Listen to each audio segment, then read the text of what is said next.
बिस्मिल्लाहिर्रहमानिर्रहीम। अस्सलाम वालेकुम नाज़रीन, मैं हूं मोहम्मद ज़ुबैर और मेरे साथ मौजूद हैं वजीहा जुबैर। नाज़रीन। आज हम बात करेंगे उन 3 एक्टिविटीज़ की, मेंटल एक्टिविटीज़ की, जहनी मशकों की, जो अगर आपने आज से करना शुरू कर दी तो आप अपनी पर्सनैलिटी के अंदर बहुत बड़ा फ़र्क देखेंगे। आपके ताल्लुकात लोगों से बेहतर होंगे और आपकी इमोशनल इंटेलिजेंस में इजाफा होगा। बिल्कुल। अगर आप चाहते हैं कि आप इमोशनली इंटेलिजेंट बने, आप चाहते हैं आपके लोगों से ताल्लुकात अच्छे हों, आप चाहते हैं कि आपकी क्वालिटी ऑफ लाइफ बेहतर हो, तो इन 3 बातों का, इन 3 मशकों का आज से ही उसमें काम करना शुरू कर दीजिए। अपनी ज़िंदगी का हिस्सा बना लीजिए, तो इंशाल्लाह आपकी ज़िंदगी बेहतर होना शुरू हो जाएगी। जी बिल्कुल वजिया। इंशाल्लाह। जी, तो पहली एक्टिविटी क्या है? पहली मश्क ये है कि अपने आप को दूसरों की जगह रख कर सोचें। मुश्किल काम है, लेकिन इतना मुश्किल भी नहीं है, आप कर सकती हैं ये काम। यानी कि अगर बीवी हैं आप, तो आप अपने आप को अपने शौहर की जगह रख कर सोचें कि वो कितनी मुश्किलों से गुजरते हैं, वो क्या क्या चीज़ें फेस कर रहे होते हैं। और अगर आपको ये करने में प्रॉब्लम हो रही है तो हमारी एक वीडियो मौजूद है इस टॉपिक पे, उसका हम लिंक डिस्क्रिप्शन में दे देंगे, ताकि आपके लिए अपने आप को अपने हस्बैंड की जगह रखना आसान हो जाए। कंपेयर करें ना इस तरह से कि वो ज़्यादा अच्छी ज़िंदगी गुजार रहे हैं या आप ज़्यादा अच्छी ज़िंदगी गुजार रही हैं। यानी जब वो घर से बाहर होते हैं, जितना प्रेशर उनके ऊपर होता है, जितना वो काम कर रहे होते हैं, इतना प्रेशर, इतना काम आप बर्दाश्त कर सकती थी? तो देखिए, इसमें एक चीज़ और भी होती है, हम गलत कैलकुलेशन करते हैं। जैसे भजिया ने ये बात कही कि आप उनकी जगह पे रख के सोचें कि वो कैसे ज़िंदगी गुजार रहे हैं, तो सारी औरतों को लगता है कि मर्द तो बड़ी अच्छी ज़िंदगी गुजार रहे हैं, और सारे मर्दों को लगता है कि औरतों की ज़िंदगी में टेंशन ही क्या है। इसको कहते हैं एम्पैथी। एम्पैथी का मतलब है अपने आप को दूसरे की जगह पे रखना, और ये इमोशनल इंटेलिजेंस की बुनियाद है ये। इसके बगैर कभी भी आप जहनी तौर पे मजबूत हो ही नहीं सकते। क्या बिल्कुल। करना है आपको? आप मिसाल के तौर पे एक शख्स है, वो देखता है मेरी बीवी, अब आप अपने आप को अपनी बीवी की जगह पे रख के देखिए। तो आप पहले तो कहेंगे, अगर आप नेगेटिव माइंडेड हैं तो आप सोचेंगे भाई उसके तो मजे हैं, जब सोती दिल चाहता सोती है, जब दिल चाहता उठ जाती है, मोबाइल में लगी रहती है, बच्चे उससे कंट्रोल नहीं हो रहे, बच्चे संभाल नहीं पा रही है, मेरी छोटी छोटी बातों का ख्याल नहीं रख पा रही है, तो इसके तो मजे हैं, कोई पूछने वाला ही नहीं है इसको। और कोई पूछे तो वो गुस्से में आ जाती है, बदतमीजी भी करती है, चिड़चिड़ापन भी दिखाती है। जरूरी नहीं कि सारी बुराइयां किसी एक ही औरत के अंदर हो, मैं अलग अलग मर्दों के हिसाब से बता रहा हूँ। और हो सकता है कुछ मर्द ये समझते हो कि सारी बुराइयां मेरी बीवी में। लेकिन देखिए, आप सोचे, फर्ज करें कि उससे बच्चे हैंडल नहीं हो रहे, हस्बैंड के काम नहीं हो रहे, वो मोबाइल में लगी रहती है, ये सारी आदतें जिसके अंदर होंगी, वो खुद कितना अजियत में जिंदगी गुजार रहा होगा, उसकी जिंदगी अच्छी नहीं होगी। अगर उससे बच्चे कंट्रोल नहीं हो रहे, उसकी ज़िंदगी ख़राब है। अगर शोहर उससे मुतमईन नहीं है, खुश नहीं है, उसकी ज़िंदगी ख़राब है। वो हर वक्त मोबाइल में लगी रहती है, तो हर वक्त कंपेयर करती रहती होगी, और फजूल चीज़ें दिमाग में आती होंगी। कितना नेगेटिव कंटेंट आपके दिमाग में आता है जब आप सिर्फ मोबाइल यूज़ करते हैं। तो आप सोचिए कि वो बेचारी मुश्किल के अंदर है, और आप सोचें कि वाकई में वो मुश्किल के अंदर है, वो बच्चों की वजह से भी टेंशन है और बाकी भी बहुत सारी टेंशन है। तो मुझे ऐसा क्या करना चाहिए कि उसको इस टेंशन से बाहर निकालूं? तो जब आप उसके बारे में सोचना शुरू करेंगे, उसके पॉइंट ऑफ व्यू से, उसके दर्द से, दर्द के मुतालिक सोचेंगे, तो आपके लिए सिचुएशन को पहले तो पॉजिटिव होकर देखना आसान हो जाएगा। बिल्कुल। फिर जब आप एक्शन उठाएंगे तो ताल्लुकात बेहतर होना शुरू हो जाएंगे। तो ये ख्याल रखिए कि आपको अपने शरीक हयात के लिए, या किसी भी शख्स के लिए, रोजाना आपको एक शख्स के बारे में इस तरह से सोचना है। बिल्कुल ऐसा ही है। जैसे बहुत सी ख़वातीन को अपनी सासों से शिकायत होती है कि पता नहीं क्यों हमारी सास जो है वो इतना इनसिक्योर फील करती हैं। देखिए, आप उनकी जगह रख के सोचें ना, क्यों इतना वो इनसिक्योर फील करती हैं? क्यों अगर वो परेशान कर रही हैं आपको, तो इसके पीछे क्या वजह है? जब उनकी जगह रख कर आप सोचेंगी, तो आपके लिए उनसे ताल्लुकात अच्छे करना बहुत आसान हो जाएगा। बिल्कुल सही बात है। मतलब अगर आप सास की जगह पे रख के सोचे कि क्या, कि वो बेचारी जो है, सारी जिंदगी की जो उसकी इन्वेस्टमेंट है, वो मेरा बेटा ही था, ये मेरी बेटी है, तो अगर वो मेरे हाथ से निकल गए तो क्या होगा? सास की जगह पे अपने आप को रख के सोचेंगे ना, तो आपके लिए जिंदगी को बेहतर करना आसान हो जाएगा। इसी तरह अगर आप सास हैं तो बहू के बारे में सोचिए ना, क्यों क्यों शादी की थी भाई उसने? एक लड़की शादी करती क्यों है? उसके ख्वाब होते हैं, वो सोचती है एक मेरा घर होगा, मैं बड़ी मोहब्बत से रहूंगी, बहुत अच्छे ताल्लुकात होंगे, मैं बड़ा ख्याल रखूंगी, कोई मेरा ख्याल रखेगा, हम एक मोहब्बत से एक फैमिली को परवान चढ़ाएंगे। और बीच में रहती है कौन? समझ जाए आप लोग। तो जब आप उसकी जगह पे रख के सोचेंगे ना, तो आपके लिए जिंदगी को संभालना आसान हो जाएगा। लेकिन फिर मैं ये कहूँगा, अगर आप बहू हैं तो सास की जगह पे अपने आप को रख के सोचिए, ये मत सोचिए कि सास तो इस तरह सोचती नहीं है, या अगर आप सास हैं तो ये मत सोचिए कि बहू को मेरे बारे में सोचना चाहिए, नहीं। देने वाले बनिए, बिल्कुल। देने वाले जो होते हैं वही जिंदगी को अच्छा कर सकते हैं। और इसके अलावा बच्चों की जगह रख के सोचें अपने आप को। जुबैर को तो बड़ा मजा आता है जब बच्चों के साथ जुबैर बच्चा बन जाते हैं। देखिए, मुझे तो सबसे ज्यादा मजा बच्चों की जगह पे रख के सोचने में आता है। मैं उनकी तकलीफें समझता हूँ। माँ बाप समझते हैं बच्चों को क्या तकलीफ होगी, होती है। सही बात है। क्लास में कोई तंग कर रहा है, उनका होमवर्क पूरा नहीं हो रहा, तो वो प्रॉब्लम के अंदर होते हैं। अगर कोई उनको डिस्टर्ब कर रहा होता है, दोस्तियां उनकी बिगड़ रही होती है, तो वो प्रॉब्लम में होते हैं। तो आपको बच्चों की जगह पे रख के सोचना चाहिए। मैं बहुत इंजॉय करता हूँ उनकी बातों को, उनसे बहुत बातें करता हूँ, बहुत सीखता हूँ। और मैं समझता हूँ कि मुझे लगता है कि मेरा सेंस ऑफ ह्यूमर अच्छा है, तो वो बच्चों की वजह से। मैं हर बच्चों की हर बात में एक मिजाक का पहलू निकाल लेता हूँ और उनसे बात करता हूँ। उनको मैं शर्मिंदा नहीं करता, मैं उनसे कोई उल्टे सीधे मजाक नहीं करता, लेकिन मैं उनकी बातों को लाइट करके उनके सामने रखता हूँ, तो वो खुश हो जाते हैं। बहुत से ना बच्चों का मजाक उड़ाना, मजाक के नाम पे मजाक उड़ाना, डिग्रेड करना, या उनको वो इरिटेट हो रहे हैं फिर भी करना, ऐसा नहीं करता मैं इरिटेट नहीं करता बच्चों को। कोशिश करता हूँ इरिटेट ना करूँ, उनको खुश करूँ, ऐसे मजाक करूँ कि वो खुश हो जाए। तो बिल्कुल ऐसे पहली ही है। बात, दूसरी यानी क्या बात है, इसको कहते हैं इमोशनल इंटेलिजेंस। ये आपको एक मजबूत इंसान बना देगी। हो सकता है आप बहुत ज्यादा इंटेलिजेंट ना हो, आपका आईक्यू बहुत ज्यादा ना हो सकता है, अल्लाह ने बनाया है, लेकिन ईक्यू को बेहतर करके आप आईक्यू वालों से बहुत आगे निकल सकते हैं। बिल्कुल ऐसे ही है। दूसरी एक्टिविटी क्या है, आपने एक जुमला चेंज कर देना है। मुझे करना पड़ता है को चेंज कर दें कि मैं खुशी खुशी ये काम करती हूँ या करता हूँ। जैसे कि हम खवातीन की बात करें तो अब खवातीन कहती हैं हमें खाना पकाना पड़ता है, इतनी गर्मी होती है और गर्मी में हमें जाना पड़ता है किचन में खाना पकाने के लिए, या सर्दी है तो हमारी हिम्मत नहीं होती उठने की जाने की और करना पड़ता है। हमें करना पड़ता नहीं है, खुशी खुशी वो काम करें। आप ये कहें कि नहीं मैं खुशी खुशी खाना पकाऊंगी। सोचे ना, खाना पकाना कितना बड़ा काम है, छोटा काम है, मुकम्मल तौर पर बरकतों वाला काम है, खाना पकाने से लेकर खाना खाने तक। अच्छा, खाने से मुझे याद आया अली का वाकया कि कुछ दिन पहले अली साहब स्कूल से आए। बच्चे आमतौर पर हमारे स्कूल से आते हैं तो 2:30 बजे खाना हो जाता है, तो खाना ऑलमोस्ट तैयार था। अली आए तो उन्होंने देखा उस पर चावल हाँ बस मैं रख रही थी दम पे।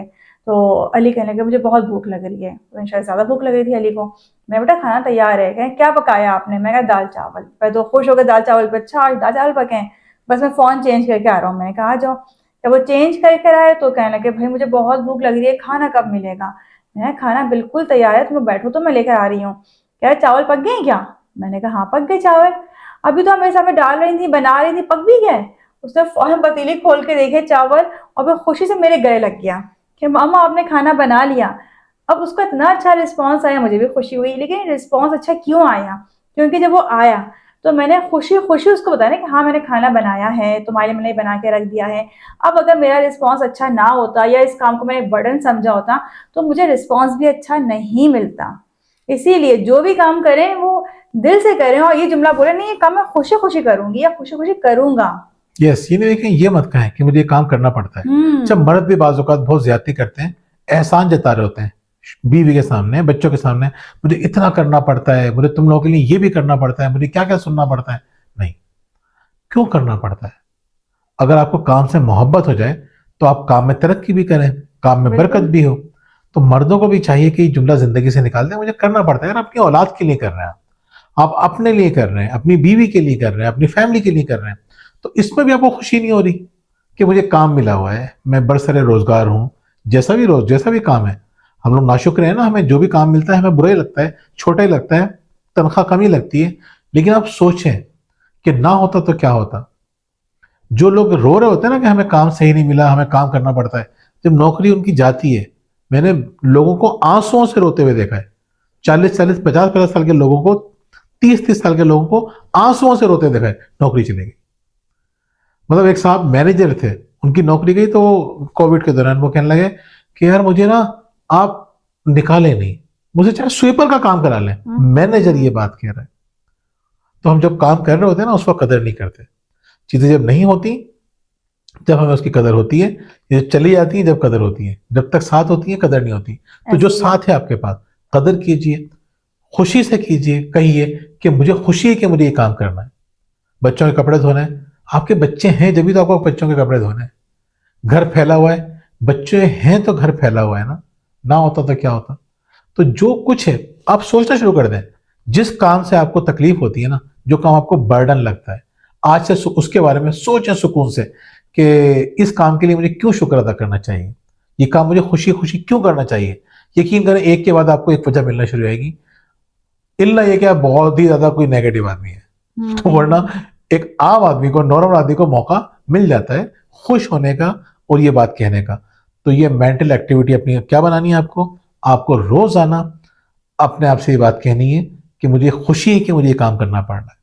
ये आप एक मजबूत इंसान बन जाएंगे इंशाल्लाह। बिल्कुल। और तीसरी मश्क क्या है, तीसरा काम आपने ये करना है कि खामोशी से बैठना है, यानी तन्हाई बहुत ज़रूरी है। कोई भी इंसान बड़ा इंसान बन ही नहीं सकता तन्हाई के बगैर। बिल्कुल सही बात है। देखिए तन्हाई बहुत ज़रूरी है और बदकिस्मती से हमारी ज़िंदगियों से तन्हाई निकल चुकी है।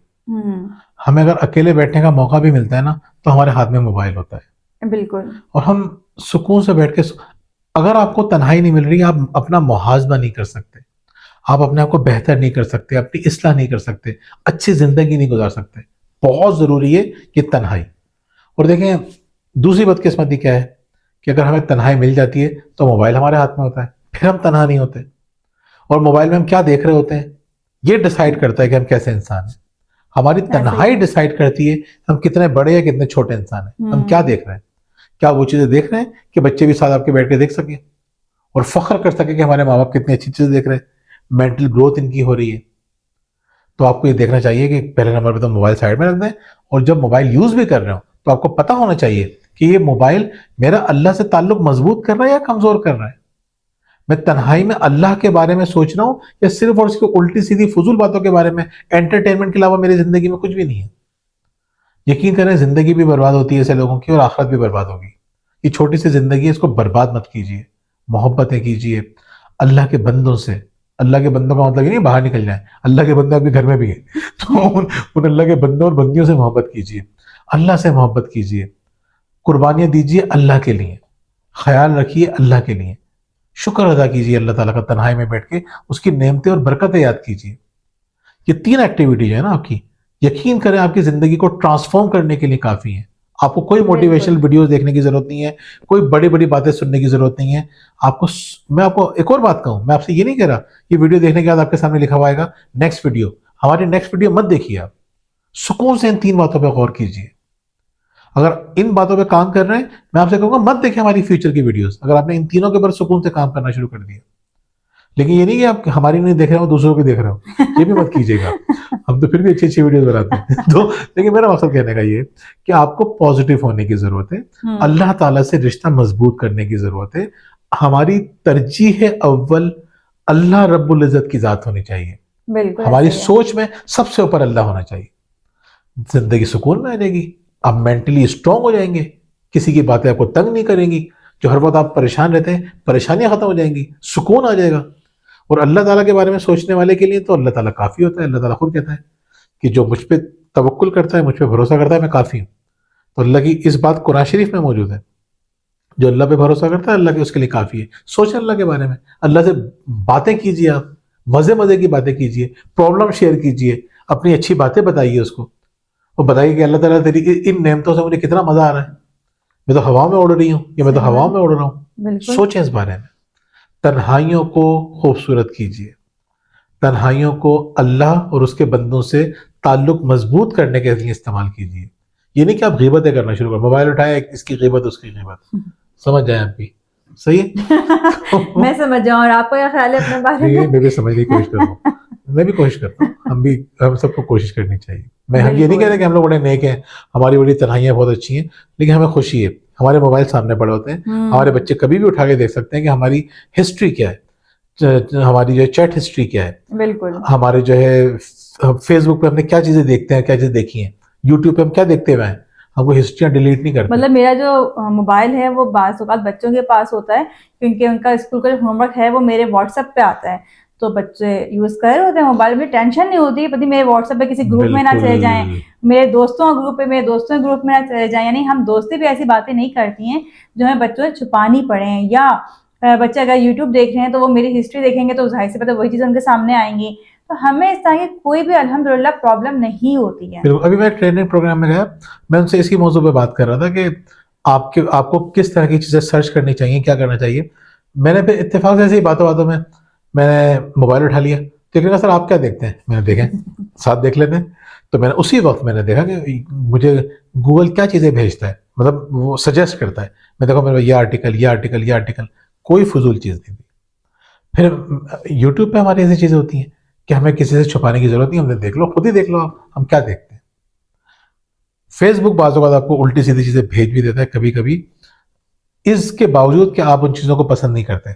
वो चेक करता है आपको कि आप इसमें इंटरेस्ट ले रहे हैं नहीं ले रहे हैं, तो आप उन फालतू चीज़ों में, मैं तो फौरन रिपोर्ट कर देता हूँ कि ये चीज़ जो है वो अनएथिकल है, या ये चीज़ इसमें ये चीज़ें, तो फिर मेरे पास वो चीज़ें उस तरह की नहीं आती हैं। कहने का मकसद ये है, नेक आदमी नहीं हूँ मैं पहले बता दूँ, कोशिश कर रहा हूँ नेक बनने की। हम सब मिलके आपस में, आप और हम मिलके साथ नेक बनने की कोशिश कर रहे हैं।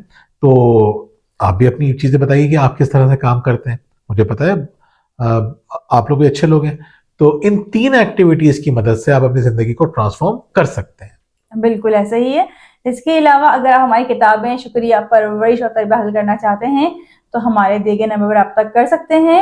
और अगर आप चाहते हैं कि आपके और आपके बच्चों की लाइफ ऑर्गेनाइज हो जाए तो हमारे प्लानर्स मौजूद हैं जो आप हासिल कर सकते हैं हमारे दिए गए नंबर पर रब्ता करके।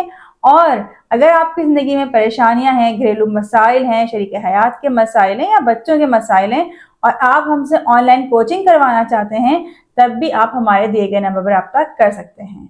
बहुत बहुत शुक्रिया। अल्लाह हाफिज।